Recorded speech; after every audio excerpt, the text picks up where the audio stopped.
Hi friends, ఈరోజు మనం ఇడ్లీలో కానీ దోశలో కానీ కరివేపాకు కారం ఎలా చేయాలో చూద్దాం. ముందుగా కావాల్సిన ఇంగ్రీడియంట్స్: ఎండుమిర్చి, కరివేపాకు, ధనియాలు, జీలకర్ర, మినప్పప్పు, చిన్నులపాయలు. ముందుగా కళాయి పెట్టుకొని దాంట్లో కొంచెం ఎండుమిర్చి, ధనియాలు, కొంచెం ఆయిల్ వేసి వేగనివ్వాలి. ఇలా చూపించే విధంగా వేగనిచ్చినాక కరివేపాకు కూడా వేగనివ్వాలి.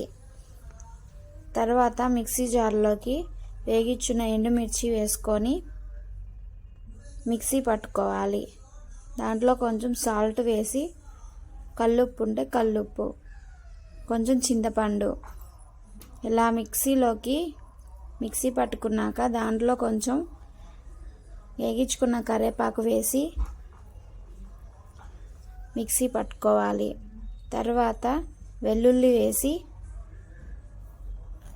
చూపించే విధంగా వెల్లుల్లి వేసి మిక్సీ పట్టుకోవాలి. రెడీ అయిపోయింది. చూసారా ఎంత బాగుందో? మీరు కూడా ఒకసారి ట్రై చేయండి. Thank you. బాయ్.